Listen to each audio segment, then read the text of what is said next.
signs being used to ignore 911 calls, neo-Nazis Alright, let's get started. Wednesday. Always feel lazy on Wednesday, but if I can push out a workout, it's always good. Upper right shoulder is a bit off today. Might have been a bit too vigorous on Monday, but is what it is. I'll see what I can do. Can't complain, really.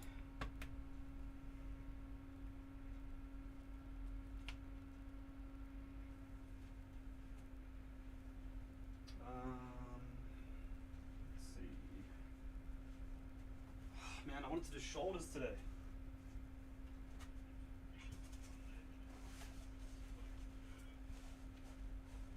Don't even know if I can do the ab wheel either. I'm trying to avoid using my upper shoulders as much as I can.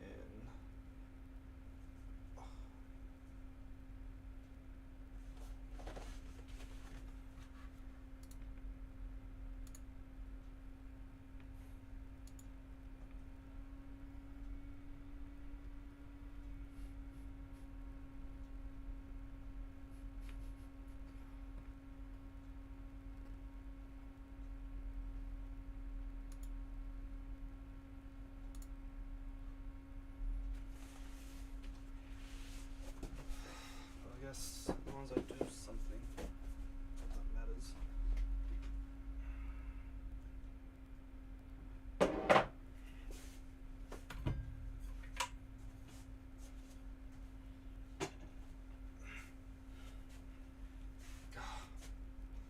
Guess I can do back. I can do back. I can do back.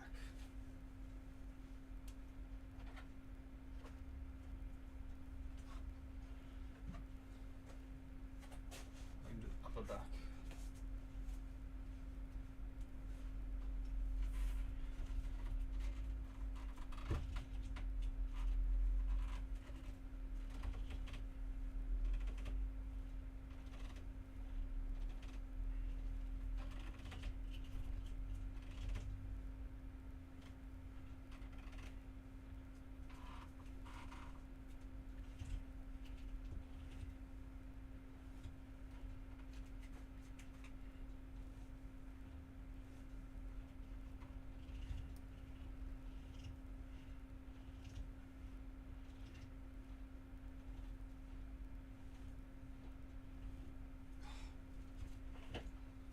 Weak exercise.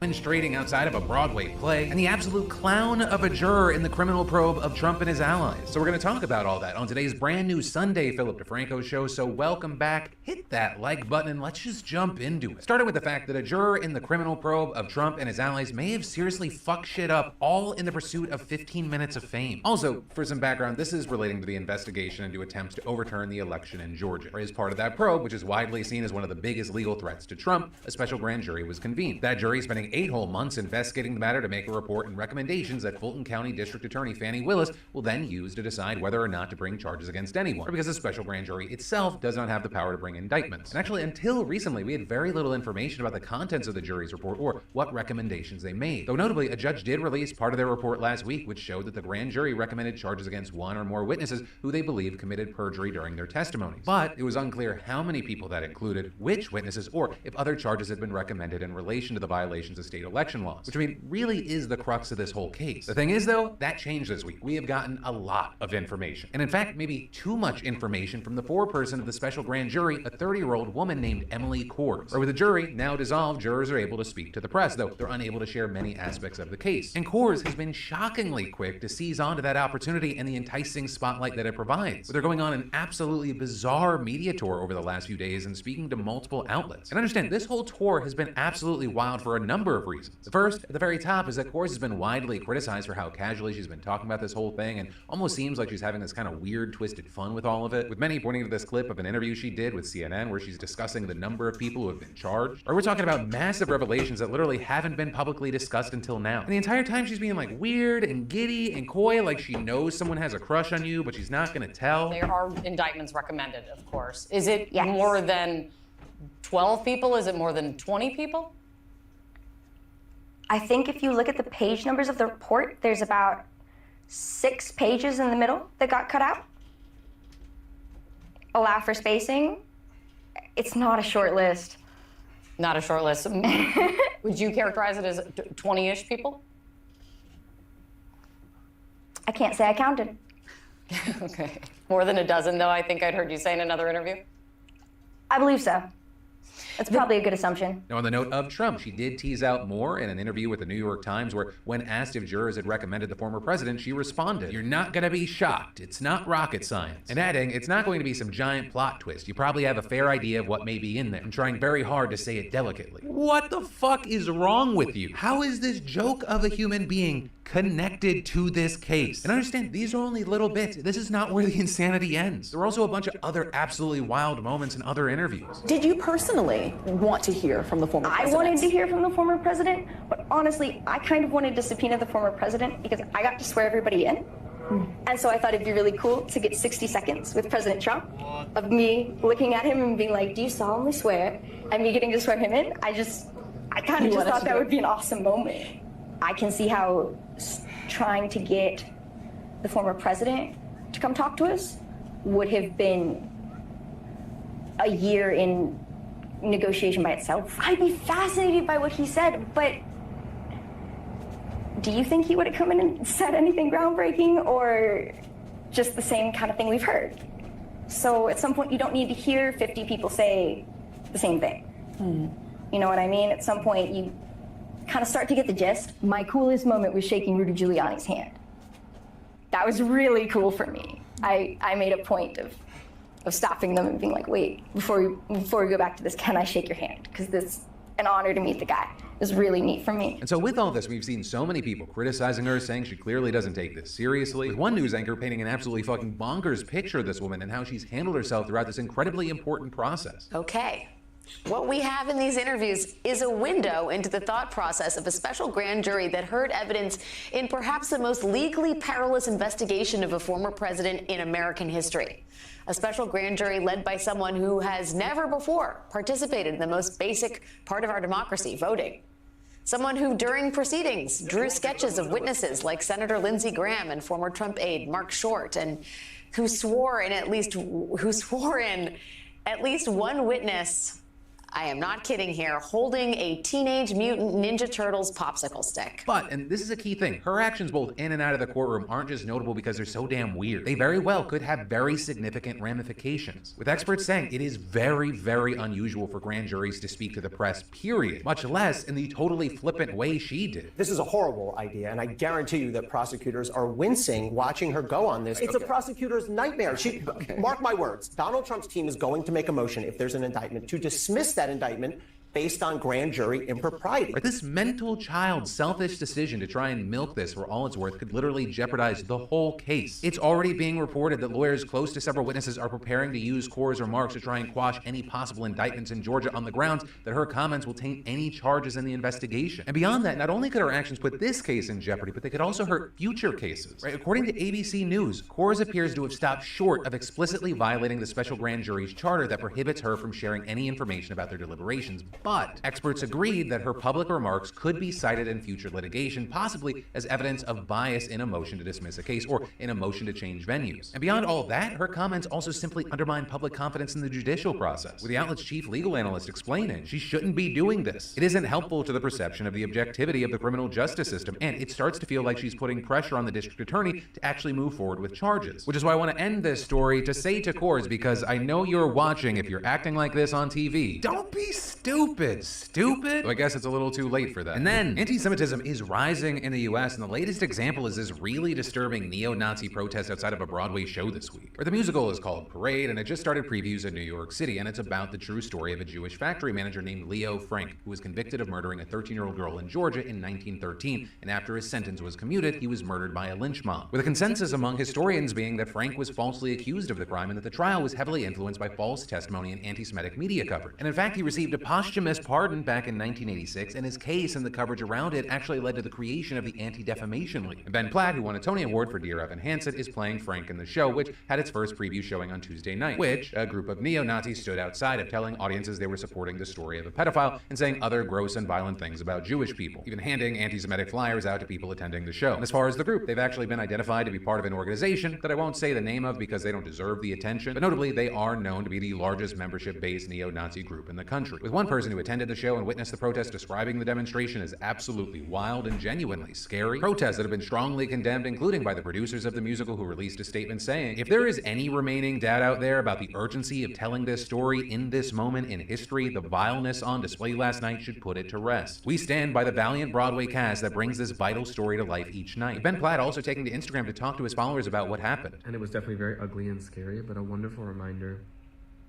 of why we're telling this particular story. Because this comes at a time, like I said, where anti-Semitism is on the rise in the US. And you have people across the country, whether it be some no-name bigoted fuck to the likes of Kanye West, sparking hateful incidents across the country. You got motherfuckers out in the world like more concerned that there's a book in a child's school that mentions like history or gay people rather than fucking Nazis. We're seeing the same anti-Semitism that Parade is about still infiltrating the streets of New York in 2023. And then, so data brokers create shadow profiles on you that include a frightening amount of personal details. These insights are then used by scammers, total strangers, insurance companies, banks, businesses, and even the government. I mean, it's so annoying how companies collect, aggregate, and trade your personal information without you knowing it. Data brokers, marketing brokers, financial information brokers all sell this information to third parties, or they use it for themselves. And the process of deleting that information feels like a job that never ends. But thanks to a fantastic sponsor of the show, Incogni, they'll do it for you. There are data brokers selling financial information such as credit scores to banks and credit companies, leading to increased insurance rates and loan denials that can directly affect you. And nobody wants their home address out there. Info like your name, email, home address, social security number, it gets collected and sold over and over again. It can feel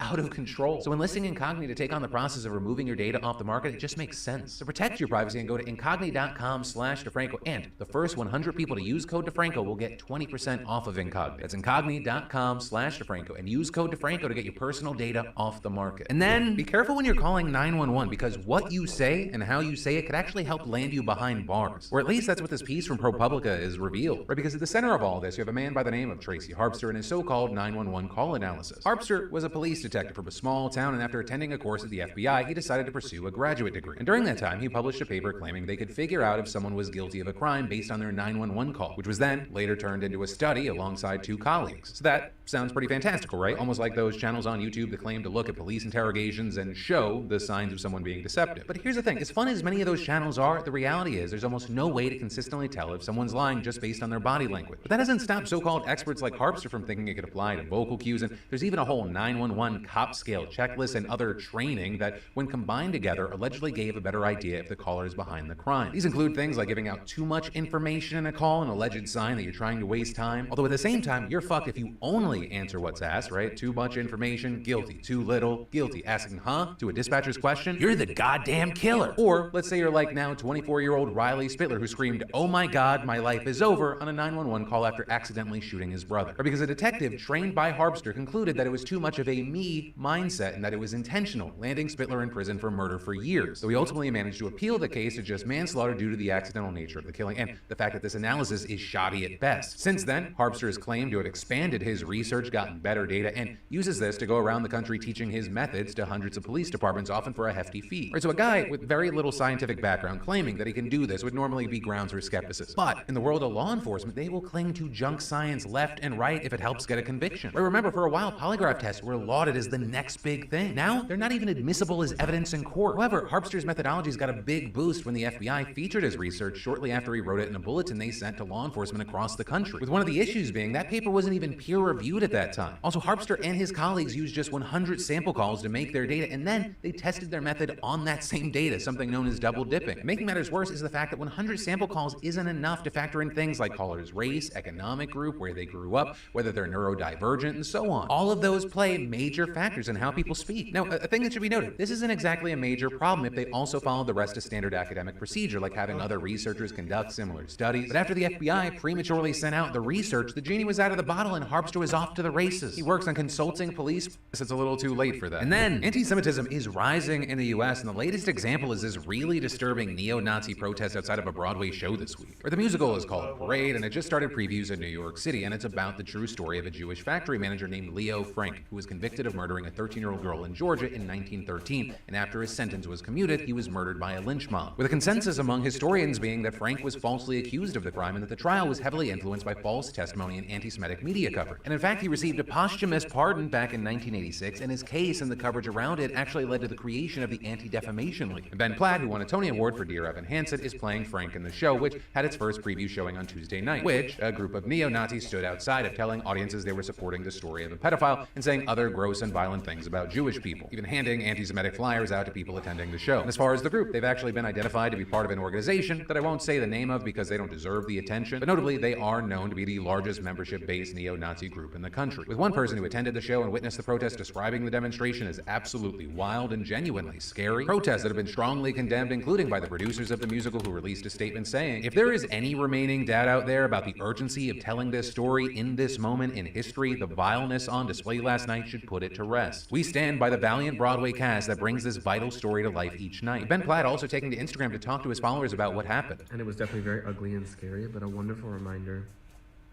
of why we're telling this particular story. Or because this comes at a time, like I said, where anti-Semitism is on the rise in the U.S. And you have people across the country, whether it be some no-name bigoted fuck to the likes of Kanye West, sparking hateful incidents across the country. You got motherfuckers out in the world like more concerned that there's a book in a child's school that mentions like history or gay people rather than fucking Nazis. Or we're seeing the same anti-Semitism that Parade is about still infiltrating the streets of New York in 2023. And then, so data brokers create shadow profiles on you that include a frightening amount of personal details. These insights are then used by scammers, total strangers, insurance companies, banks, businesses, and even the government. I mean, it's so annoying how companies collect, aggregate, and trade your personal information without you knowing it. Data brokers, marketing brokers, financial information brokers all sell this information to third parties, or they use it for themselves. And the process of deleting that information feels like a job that never ends, but thanks to a fantastic sponsor of the show, Incogni, they'll do it for you. There are data brokers selling financial information such as credit scores to banks and credit companies, leading to increased insurance rates and loan denials that can directly affect you. And nobody wants their home address out there. Info like your name, email, home address, social security number, it gets collected and sold over and over again. It can feel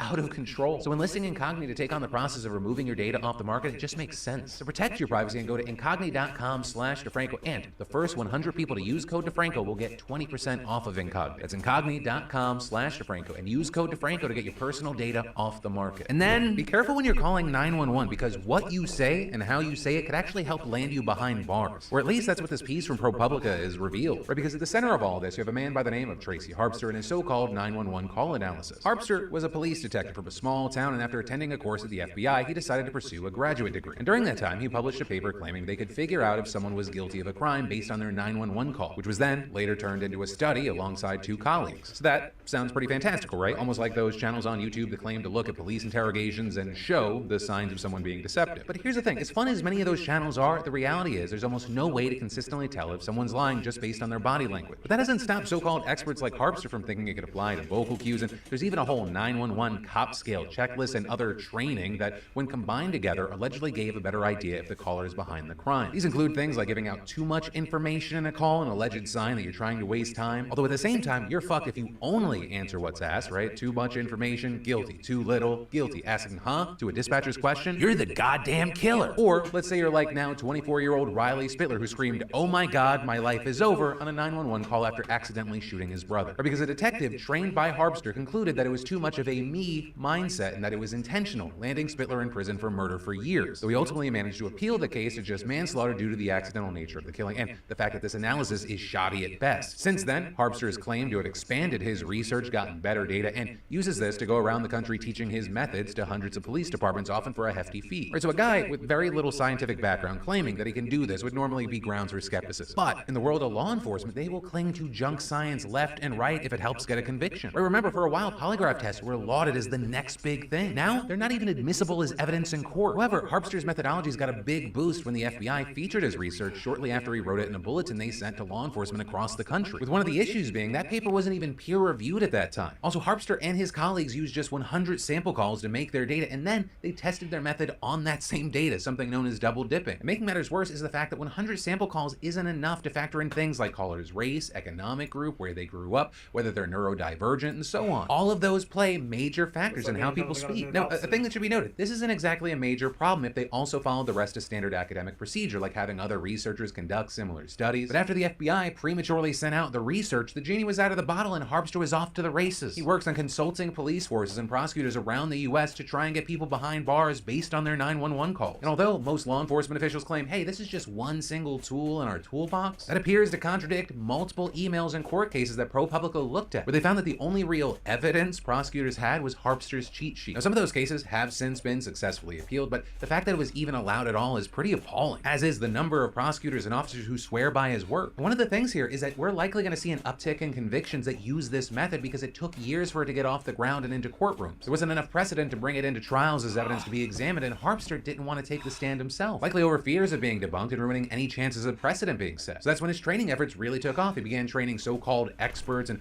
prosecutors slowly began introducing it into courts, right? Not as evidence, but rather part of an officer's experience and training, which means it shouldn't be considered as strongly by a jury, but it also means it's susceptible to less scrutiny. Or as one prosecutor instructed, have the officers testify why this 911 call is inconsistent with an innocent caller, consistent with someone with a guilty mind. Harpster would add the prosecutors should reinforce all the incriminating sections of the call. Another prosecutor writing omissions, lack of emotion, over emotion, failure to act appropriately. Juries love it. It's easy for them to understand. And this is even before it's been recognized as science by many courts, and it's still swaying juries. But eventually, after enough of that was done, it helped establish the missing precedent that was needed in order to start introducing its analysis as true evidence with experts. It's kind of like how things that aren't true just become facts. Take the idea that Napoleon was short. Turns out he wasn't. It started as propaganda before being quoted in academic sources, and the next thing you know, boom, it's a fact. Napoleon's a tiny dude. And it takes a ton of work to undo that. But again, with what we're talking about today, there is a serious lack of scientific evidence to back any of this up. Even one of the researchers responsible has been so wary of how this has been used that they've distanced themselves from the entire work. And since Harpster's study, others have been done, including 2 by the FBI, and none of them back his claims. The FBI even saying that the indicators were so inconsistent that they often went in the opposite direction of what was previously found, with the FBI even trying to send bulletins to law enforcement warning them about Harpster's work. There's also now a study in the works looking at 1,000 911 calls, and they've asked Harpster for his data, a common thing in the academic world, but shocker, he has refused, claiming that other academics are going to steal his work. And in general, we just have a fucked situation, because if the authorities getting called or investigating or using this junk science, they're going to get a result that may not actually be true. And now, with more and more people learning about this junk science, they are going to be scared to call the authorities because, oh my god, is my call going to be weaponized against me? And until this bullshit methodology gets cracked down on, it is very likely we're going to hear more and more cases where people are getting put behind bars, at least partially because of 911 call analysis. But that is where I'm going to end talking about the stories that I wanted to get to this last week, but just didn't have the time to. And actually, on that note, before we jump into next week with a brand new Monday Philip DeFranco show tomorrow, I think it's important we take a look back at the other news we did cover. And we're going to do that with some help from our buddy, Zed Tabani. Zed? Sup, you beautiful bastards. Welcome back to the Philip DeFranco Show, and a quick announcement. So as some of you have already seen, yesterday I uploaded a brand new bonus Philip DeFranco Show on a Sunday. All news stories are big and important ones. I definitely recommend you check it out after today's show. But I mention that because it's a part of a new thing that I want to test, which is a brand new video on this channel every single day. I'm not promising we'll always do this, but this week, Monday, Tuesday, Wednesday, Thursday, full Philip DeFranco shows as usual. And then Friday, Saturday, and Sunday, there will be a new video on the channel where we talk about at least one or several stories. All available for free as per usual, though you can show that love by getting yourself some gear over at beautifulbastard.com. I love naps, emotionally exhausted, go easy on yourself. But hey, with that said, let's jump into it. Starting with Scott Adams, the creator of the Dilbert comic strip, is he's having himself a week. And that because he put out a YouTube video where he responds to a Rasmussen poll where it found that a quarter of black Americans disagree with the statement, it's okay to be white, with another 21% saying they're not sure. And Scott shared his thoughts on the data. If nearly half of all blacks are not okay with white people, according to this poll, not according to me, according to this poll, that's a hate group. That's a hate group. And I don't want to have anything to do with them. Now also, to be clear here, in the wake of this, some have criticized the poll's methodology, arguing, for example, that the question is loaded, or because asking, do you agree with the statement, it's okay to be white, rather than just, do you think it's okay to be white, frames it differently. They're saying that it'd be like asking, do you agree with the statement, all lives matter, where people see it as politically loaded and feel obliged to disagree. So that's why people saying, is it okay to be white, can be met with kind of a similar suspicion, especially since today's right wing often believes that white people are being persecuted. With Adams seemingly among this group, and in fact, he feels so under attack that he says this. The best advice I would give to white people is to get the hell away from black people. Just get the fuck away. Because there's no fixing this. This can't be fixed. So that's what I did. I went to a neighborhood where have a very low black population. With the creator of Dilbert going on to say that neighborhoods with higher concentrations of black people have more problems and a lower quality of living. Also saying that he's sick of seeing videos of black people beating up non-black people, and that every time he tries to help black America, he just gets called a racist, so he's done trying. So I think it makes no sense whatsoever as a white citizen of America to try to help black citizens anymore. So all of that goes viral, and in response, hundreds of Dilbert syndicators and major newspapers from the Chicago Tribune and the LA Times or the San Francisco Chronicle and the Washington Post, they dropped the comic. And just like that, after 3 decades, done, gone. And in response to this, we saw the likes of Elon Musk jumping into the mix, tweeting that US media, colleges, and high schools were racist against non-whites before, but now they're racist against white people and Asians. Also agreeing with a tweet arguing that Adams's comments weren't good, but have the element of truth in them. Also deleting a post where he asked what exactly are they complaining about. Also, as far as what Adams is doing now, he's still speaking, putting out tweets this morning like, I've lost 3 careers to direct racism so far, Crocker Bank, Pacific Bell, and cartooning. All 3 were perpetuated by white people for their own gain. No black person has ever discriminated against me. That's partly why I identified as black for several years. And I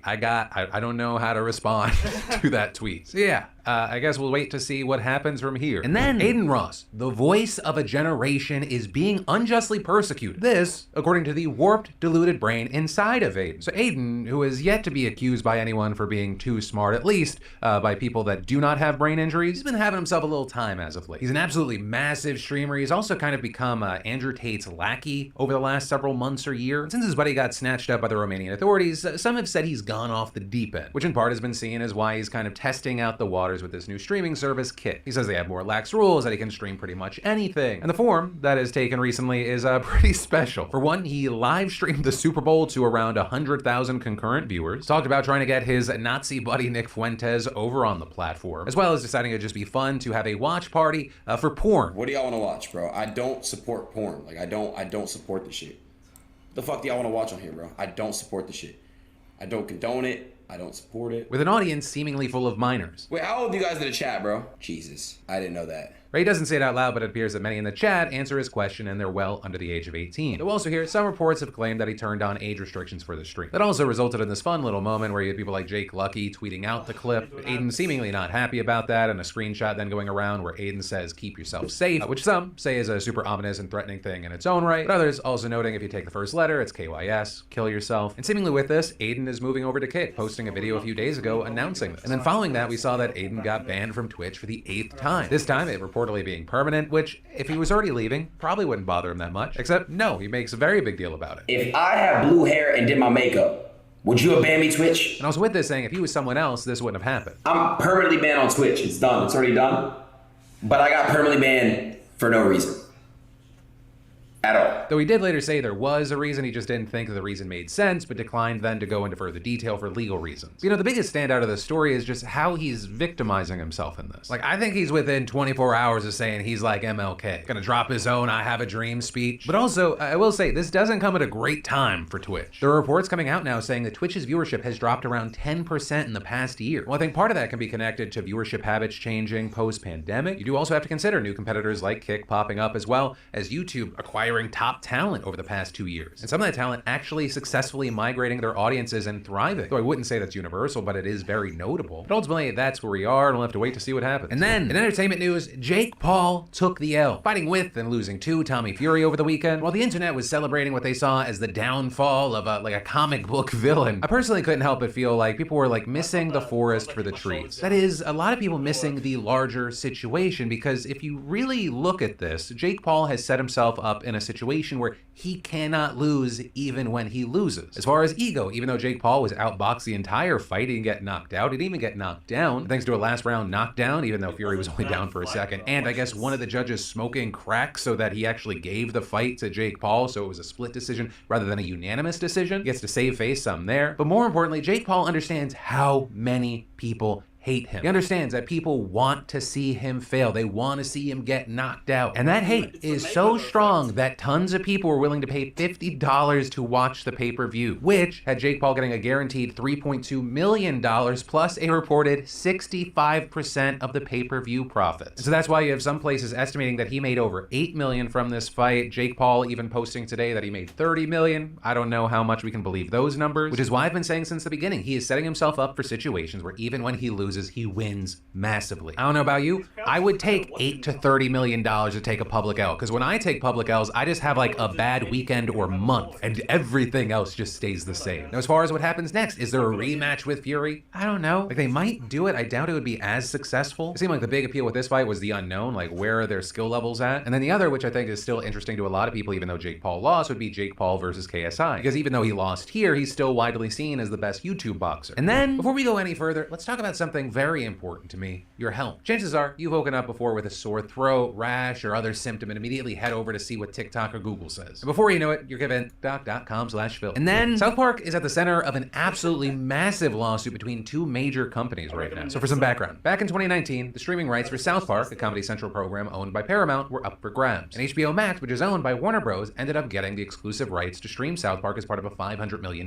deal. And that HBO deal covered all 23 seasons of South Park that were completed at the time, as well as 3 new seasons set to be made in the future. With those seasons, each reportedly supposed to be at least 10 episodes long. But now we're seeing Warner Bros. Suing Paramount for violating that $500 million deal, saying they didn't get what was promised, claiming Paramount breached the contract by putting South Park specials on its own streaming service, Paramount Plus, and adding that instead of getting 10 new episodes for each of the 3 new seasons, HBO Max only got a handful for each, totaling 14 across all 3. And because new episodes are worth more than older ones, Warner Bros. Says that it severely overpaid for the library. Also, the lawsuit takes issue with a massive $900 million deal South Park creators Trey Parker and Matt Stone signed with a Paramount subsidiary back in 2021. With that deal including South Park spin-off movies made for Paramount Plus, and 4 of them are actually already on Paramount Plus, with 2 aptly named South Park The Streaming Wars Parts 1 and 2. But Warner Bros. Argues that this new content should have fallen under the HBO Max deal and should have been streamed there, not on Paramount Plus. And in fact, accusing Paramount of using verbal trickery by classifying the new content as movies, films, or events instead of episodes, saying this was a deliberate effort to weasel out of applying to the HBO Max deal, or because new episodes would very explicitly belong to HBO Max. So you have HBO Max releasing a statement saying, "We believe that Paramount and South Park Digital Studios embarked on a multi-year scheme of unfair trade practices and deception, flagrantly and repeatedly breaching our contract, which clearly gave HBO Max exclusive streaming rights to the existing library and new content from the popular animated comedy South Park." Now, for their part, Paramount says that these allegations are without merit, and adding that it's adhering to the contract, despite the fact that Warner Bros. Discovery has failed and refused to pay license fees that it owes to Paramount for episodes that have already been delivered in which HBO Max continues to stream. And understand, this isn't like some little small dispute. Not only is it a massive property, but this could impact future streaming licensing deals. Or if it goes in Paramount's favor, do studios with existing deals try to use the same loophole? Or if the contract specifically says it has to produce episodes for one streaming service, will studios all of a sudden say, hey, we're making movies or variety specials for another? And then, this could be the end of academic freedom in Florida, or at least what's left of it. Last week, Republicans pre-filed a bill, HB 999, in the House before the legislative session begins next month, and it's already shocking educators. With Jeremy C. Young from the free speech advocacy group PEN America tweeting, HB 999 would enact the most draconian and censorious restrictions on higher education in the history of this country. First off, it outright bans, quote, any major or minor in critical race theory, gender studies, or intersectionality, or any derivative, major, or minor of these belief systems. Next, it bans colleges and universities from funding or supporting any programs or campus activities that espouse diversity, equity, and inclusion, or critical race theory. Then, general ed or core classes will be banned from presenting American history, quote, contrary to the creation of a new nation based on universal principles stated in the Declaration of Independence, and adding that such course cannot feature, quote, identity politics such as critical race theory. And to top it off, they also cannot have a curriculum based on, quote, unproven theoretical or exploratory content. Which is why you had people going, wait, so like science? But also, very notably, this bill doesn't just target content. It will also put all hiring decisions in the hands of each university's board of trustees, which are predominantly appointed by Ron DeSantis and his Republican allies. And another key thing is that any member of that board can also call for the review of any faculty member's tenure at any time for any reason. With all of that being the reason why Young went on to declare, HB 999 would end academic freedom, shared governance, and university independence in Florida's public higher education in favor of one man's authoritarian control of public university decisions. It would be the end of Florida higher ed as a space of open inquiry and free expression. You also saw resistance to the bill and similar measures from students themselves, with a statewide walkout late last week at colleges across Florida. You know, this is just the culmination of a years-long plan by DeSantis to reshape education and his image. And it appears that schools have begun buckling under the pressure, with the University of Florida's president appearing to warn faculty that violating the, quote, Stop Woke Act, which severely curtails discussion of race and gender in higher education, it could cost the institution millions of dollars. Or that was last May, and not long afterward, the state administered an ideological survey to students, faculty, and staff, which critics called a political litmus test that threatened academic freedom. And then this year, we saw the new College of Florida Board of Trustees ousting its president in favor of a former Republican politician, with this capping off Ron's push to transform the board itself, with 11 of the 13 seats now appointed either by him or the Republican-led Florida Board of Governors, with the other 2 left over coming from the student body and the faculty. And most recently, presidents from 28 state colleges judges signed a joint letter promising to, quote, not fund or support any institutional practice, policy, or academic requirement that compels belief in critical race theory or related concepts. And as for what's next here, we have to see how future drafts of the legislation change. Then if it passes, it'll certainly get challenged in the courts. But also, it's important to remember that this doesn't stop with Florida. Right? Ron's possibly running for president, and even if he doesn't, he's setting the example for conservative culture warriors across America. And then, a bill targeting drag shows just passed the State House in Tennessee, and while it is in no way the only bill in the country right now aimed at starting a war on drag shows, it does stand out. And that's for a number of reasons, so let's break it down. Right, so the Tennessee bill would ban what it calls adult-oriented entertainment from public spaces and limit it to age-restricted venues, classifying male and female impersonators as adult cabaret performers. Also notably, it could apply to other shows like go-go dancing and stripping. The first offense would be a misdemeanor crime, and a subsequent one would be a felony punished by 1 to 6 wide-ranging consequences to this, including its ability to impact pride celebrations, or the ability for it to be used against trans people in the state doing any kind of performance, drag or not. And as far as how this is being sold, you have Republicans like Representative Chris Todd claiming that this is a common-sense child safety bill, with Todd previously condemning what was advertised as a family-friendly drag show that was part of a pride event as being a form of child abuse. But with this, we've seen Democrats pushing back, essentially saying, have you fully lost your minds? Or at the very least, saying that this is kind of just about stoking the culture war, that this doesn't actually do much other than villainize the LGBTQ community. The likes of Representative Gloria Johnson noting that the state already has obscenity laws in writing. We are wasting time and tax dollars on this anti-drag bill. They say it's protecting children. That's a lie. We already have a law that makes it illegal to be obscene in front of kids. It applies no matter what you are wearing. This bill is only to target LGBTQ individuals. Or so just one of many saying this is redundant and it could actually lead to further attacks and harassment against the LGBTQ plus population in Tennessee. With the legal director of the Human Rights Campaign saying, the Tennessee legislature has done nothing but spread hate, misinformation, and extremism. Drag is a long-standing celebratory form of entertainment and a meaningful source of employment for many across the state. Yet rather than focus on actual policy issues facing Tennesseans, politicians would rather spend their time and effort misconstruing age-appropriate performances at a library to pass as many anti-LGBTQ plus bills as they can. Dangerous rhetoric like this has real consequences. With a drag performer known as Peppermint talking to Reuters and saying bills like this, they're based on false and dangerous rhetoric, and saying it's a straw man, it's a boogie monster, it's not really a thing, so they make up stories. They target us, dehumanize us, villainize us, and then they pass legislation against us. And this, of course, not just happening in Tennessee. By mid-February, there were at least 14 states with drag bills in the works. And while the fact that there's a culture war around this isn't surprising, what is very interesting is this kind of legislation is getting a very big notable push from conservative Christian lobbying groups like Family Policy Alliance, with some measures even modeled after the Texas abortion law allowing citizens to sue venues that host drag shows they believe violate state law. And some are just written in ways that would ban more than just drag shows, right? They could broadly apply to a variety of performances. With the director of PEN America's U.S. Free Expression program saying, it's not clear to me that a trans man, for example, who wrote a book would be able to do a book reading at a local bookstore under these bills. A high school couldn't perform a Shakespeare play like Twelfth Night because Twelfth Night explicitly in its plot included a woman dressed as a man. Right? So they have the potential to create these gray areas where even more totally non-offensive performances could become illegal. But also another thing we're seeing with this rhetoric is that it's kind of normalized the far right targeting drag shows. Right? We've seen things like in November in North Carolina, the Proud Boys disrupted a drag event with the organizer of that event saying they were very hostile and openly harassing patrons, saying they were trying to intimidate everyone, calling them groomers, among other names. And throughout 2022, the Proud Boys were part of dozens of anti-LGBTQ demonstrations, several of which specifically targeted drag-related events. And reports showing that weapons are turning up at these protests more and more frequently. And that's where today's show ends. Thank you for watching, like, and being subscribed to these daily dives into the news. Remember, this week you can come back to the channel every single day. There's going to be a brand new video for you. So as always, my name's Philip DeFranco. You've just been filled in. I love yo faces, and I'll see you tomorrow.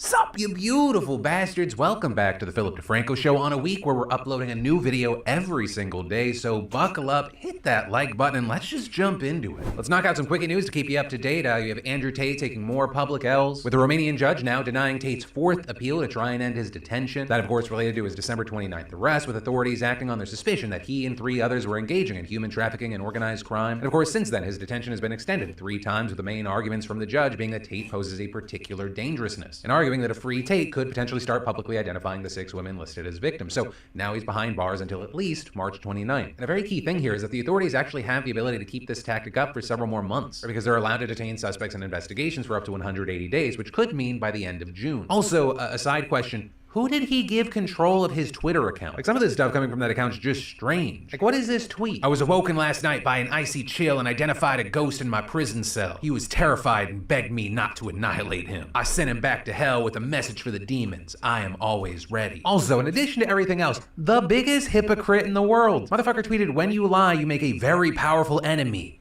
God. Andrew, and/or the insane person who's tweeting about fighting ghosts. There's video of you on the internet where you knowingly sat down in front of cameras to speak on one of the biggest podcasts in the world, where not only did you admit, you gloated about lying to and scamming guys out of their life savings while posing as cam girls. So the chicks would sit there and hit a keyboard that wasn't plugged in. And me and my brother, and eventually some staff I trained, would do all the talking. The girls were just pure, just famoosers, just laughing and doing this, their titties out. And they were talking to fucking ice cold hustlers. Talking about how you trick poor saps into thinking that this cam girl loves them, but it's just like a bunch of people running their account. I had these guys selling their houses, life savings, loans, all of it. And you trick these poor guys posing as a woman saying you need money for this and that, so eventually they can kind of, see each other and be together. She was famoosing when she was asleep. We were bringing in money for the fucking sky. We were promising all these meetings, all these pictures outside of embassies, all the. And then when you scam them out of their money and they get mad, you make them seem like they're the aggressive guy. Flip it on him, and he'd get fucking furious because we were really good at sides. Yeah, poking him to the point where you go like, "You're a fucking scammer. You fucking scammed me." You're really mad. I can't believe you think I was a scammer. I was gonna come. I went to the embassy. You're a fucking liar. Every man in my life has only lied to me. I thought you were different. Maybe I just got too mad when she had a headache. Maybe I should have been a little bit more patient, and she would have been my girlfriend. And 100% of the time, in less than 3 months, with an apology, a brand new pile of money, and the cycle would repeat.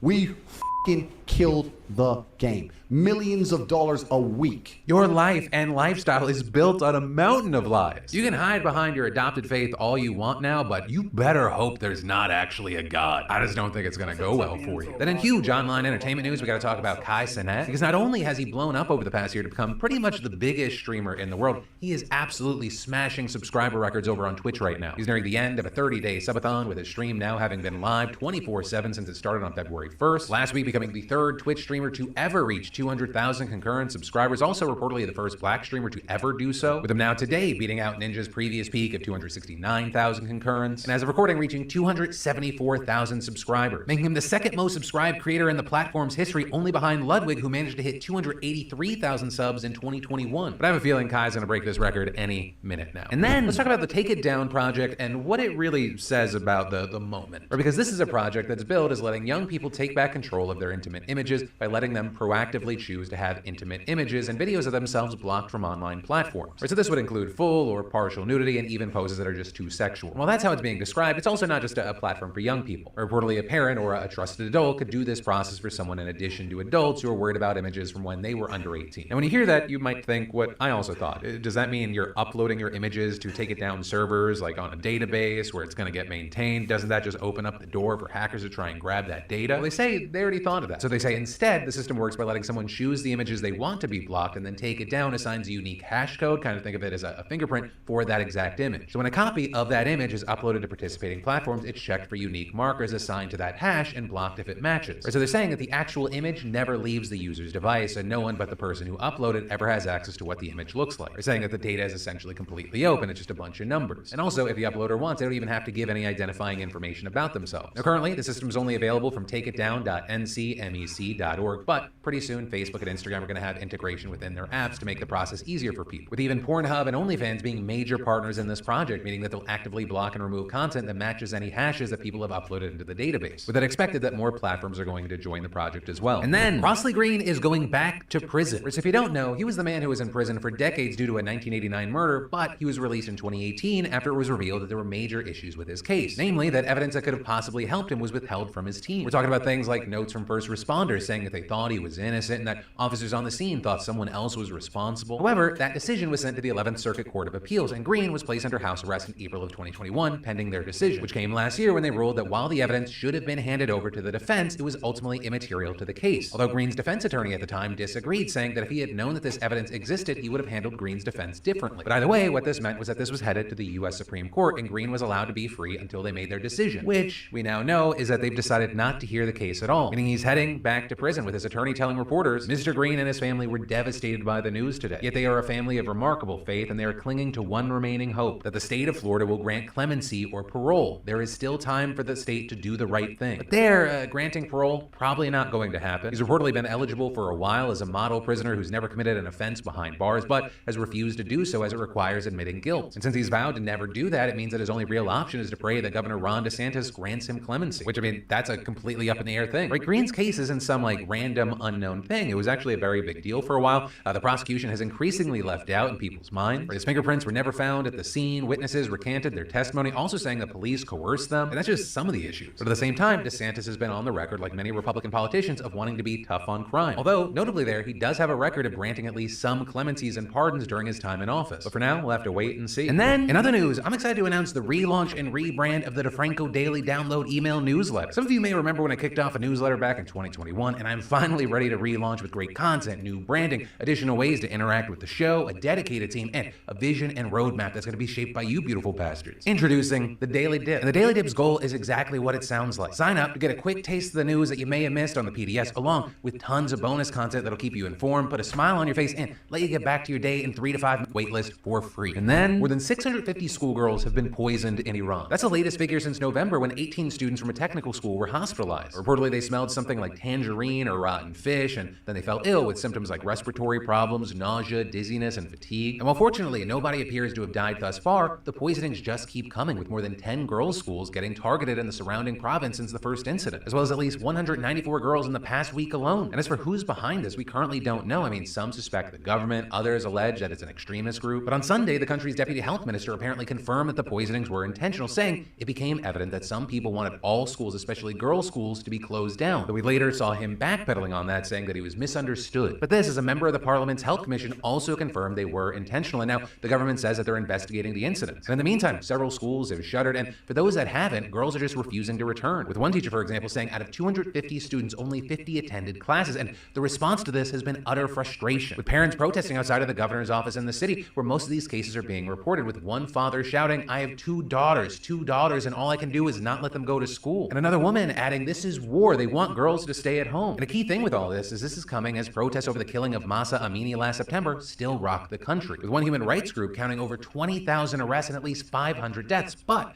the protests there have become more rare in recent weeks. And that's in no small part because of repression, right, the crackdown from the government, but also because people are more worried right now about their livelihoods rather than political activism, or because the economy there continues to crumble, with inflation at 53% last month, up from 41% 2 years ago. And the local currency is rapidly losing value, plummeting to a record low on Sunday, leading people to line up outside of exchange offices to grab as many dollars as they can before their life savings evaporate. With a lot of these problems, unfortunately, made even worse by the crippling sanctions gripping the country, which have yet to ease since talks to revive the nuclear deal have stalled for months, with Iran having now enriched enough uranium for several atomic weapons should it choose to develop them, according to the UN's nuclear watchdog. And then, this is one of the worst accidental tragedies Europe has seen in a while now. It's believed that 4 days ago, a boat carrying up to 200 people departed from Turkey, seeking to unload near a seaside Italian resort. But this boat, while traveling through stormy seas in the black of night, crashed into some rocks and broke apart while trying to land. So it sank, with many passengers swimming safely to shore, but also dozens more washing up dead alongside debris. The disaster killing a confirmed 63 people so far, though some fear that number could rise to 100, with among the dead at least 12 children. And as of recording, the Coast Guard has rescued 80 survivors, also arresting 3 they believe to be human traffickers. The bodies of those who died being blessed by a priest before being removed. The survivors also given blankets on the beach before being sheltered. But the trauma wrought from this is immeasurable. You've got families crying out for one another, parents screaming for their children, a man whose wife and 3 children died, holding on to his only surviving son. And with all this, one rescue worker saying, "It reminds us all that the Mediterranean is a giant mass grave with tens of thousands of souls in it, and it continues to widen." Because while over 105,000 migrants have successfully crossed the sea into Italy last year, some 1,300 are dead or missing. And as believed in 2023, 12,000 have already made the journey, with them usually fleeing from poverty, violence, and instability in third world countries to the east. In this case, coming from Afghanistan, Pakistan, Somalia, Syria, Iraq, and Iran, according to media reports. And as far as the response we've seen, you had recently elected Prime Minister Giorgia Meloni, the far-right leader of what some call Italy's neo-fascist party, saying the only solution is to stop migrant boat departures and blaming the human traffickers who organized them. But also, connected to this, her government passed a decree last week that requires charity ships to return to port immediately after a rescue. So unlike before, where they would spend several days at a time out in the open water completing rescues before coming back. And any captain that disobeys because they're trying to save lives, they risk fines of up to $53,000 as well as their vessel getting impounded. And in fact, we're already seeing that happening. A few days ago, authorities detained and fined a ship from Doctors Without Borders. And then, if you watch my show for a while, you know that in my 20s, I had an irrational fear of black holes. But as it turns out, the thing that I should have been scared of is the thing that's closer to this floating rock, and that is the sun. Right? And that's because every 11 years or so, the sun goes through a solar cycle, solar minimum to solar maximum. And we're in the solar cycle 25, with the peak of the solar maximum expected sometime next year or in 2025. But in the meantime, that means that this year may be one of the most powerful years for the sun in a decade. And this is happening because the magnetic poles on the star abruptly flip, which messes with the sun's polarity. And that instability causing more activity on the surface of the sun, which causes issues for us. We're talking about things like it could ground planes, kill astronauts, and cause power outages. Right? As far as grounding planes, we're looking at a situation where the sun's magnetic fields are getting all messed up. They could crash into each other and explode. When that happens, energy and charged particles are thrown into space, messing with the ionosphere here on Earth. And fun fact or potential Jeopardy question, both satellite and radio communications rely on the ionosphere, which are kind of key things when it comes to flights. And so the FAA would ground flights. Also, as far as power outages, as the sun's explosions mess with the ionosphere, it can create currents which interact with particles on the ground. And that could theoretically flood infrastructure here on Earth to the point that it blows up transformers. Not those.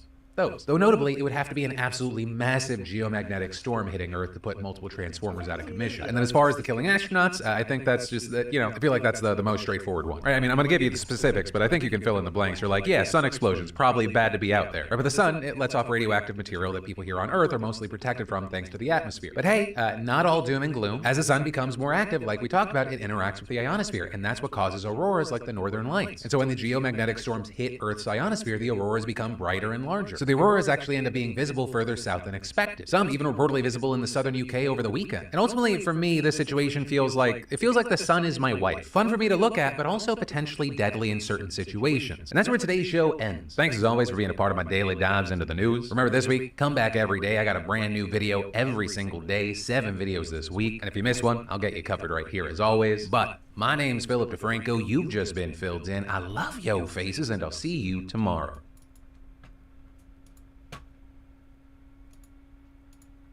Announcement. I'm going to jail! Well, actually, it's the opposite of that. I'm not going to jail! Yeah, for all the new viewers, that's like the 5th time I've had the privilege of saying that in, 2 years? If you want a rundown of the various legal and I guess violent skirmishes that this channel has gone through over the past few years, check out this gripping bogan noir we released a while ago. But the specific reason I'm not going to jail this time is because the incredibly powerful gambling lobby very graciously dropped their private prosecution against me and a cancer-riddled whistleblower. So, time to crack out the champagne. I'm not going to jail on the whim of an organisation that the New South Wales Crime Commission have found funds itself and its lawyers, mind you, with the proceeds of crime. Sorry, this is probably very confusing for everyone because I was dragged through court for this shit and I myself found it confusing. You know what?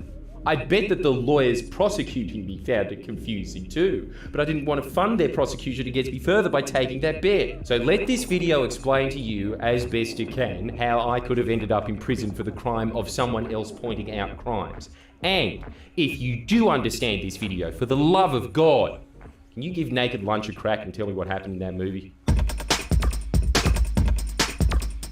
Alright gamers, here's the any percent speed run of what happened.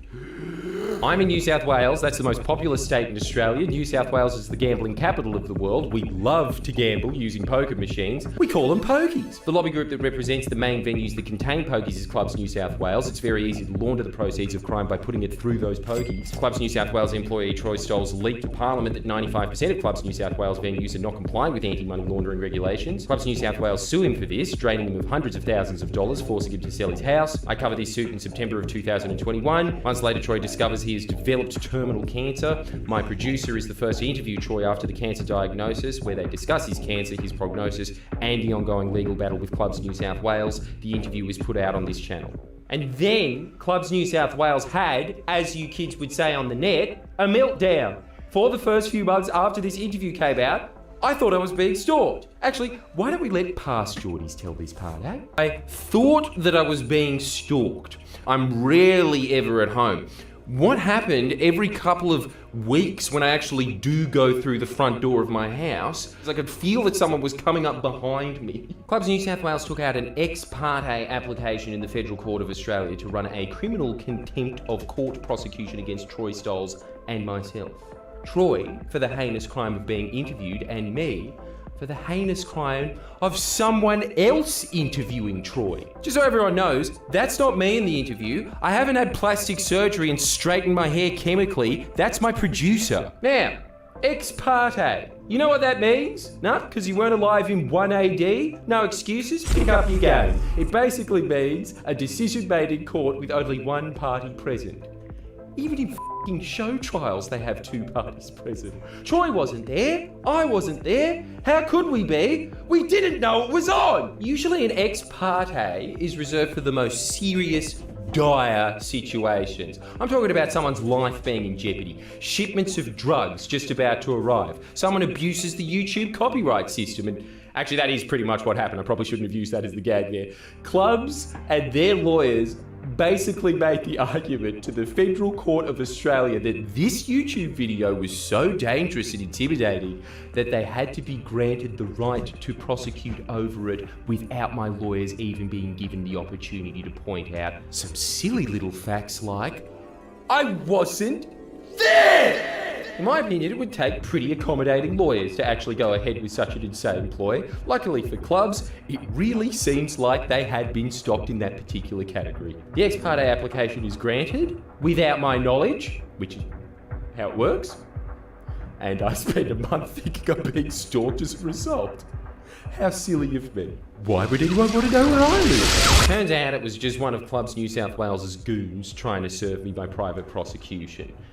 It did get me thinking, why do we still bother with process servers like DoorDash exists now? Especially when this process server couldn't even find me. And because they couldn't find me, Clubs eventually got permission from the court to email me my prosecution. Imagine that. Imagine waking up to an email from the gambling lobby saying, we're trying to put you in jail and you have to respond, otherwise you will go to jail. Also, if you tell anyone about this, you're gonna go to jail. I'm lucky that didn't go to junk mail.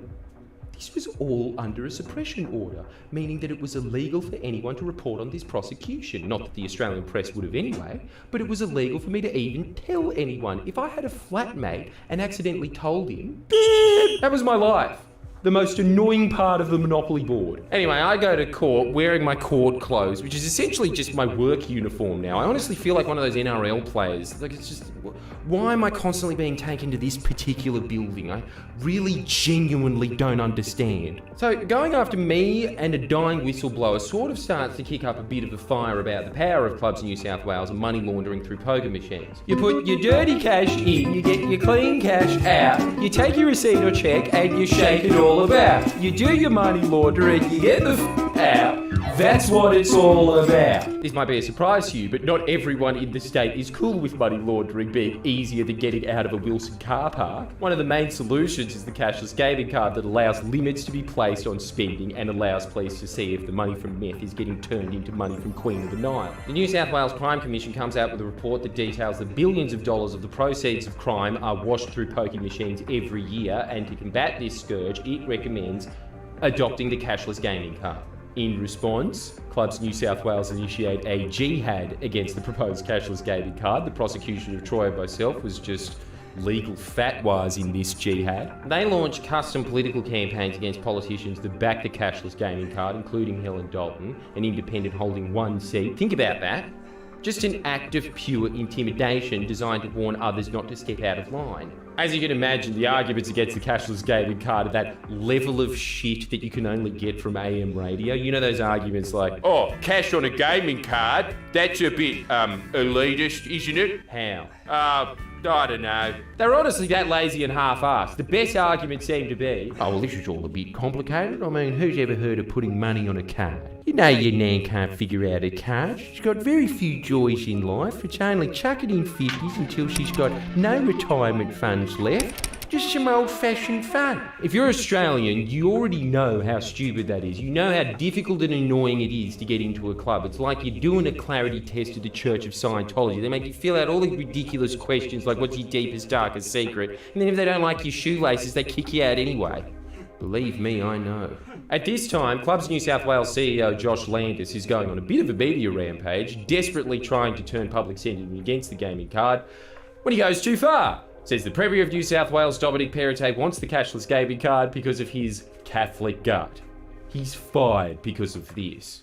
Now look, this guy wanted me in jail. I'm all... Alright, done for the day. Cheers for those who followed, chatted, joined in with me for a bit. Till next time, probably Friday. Glad I got that done out of the way. Now, just to take it easy until my missus get home, and I've probably got to cook a dinner.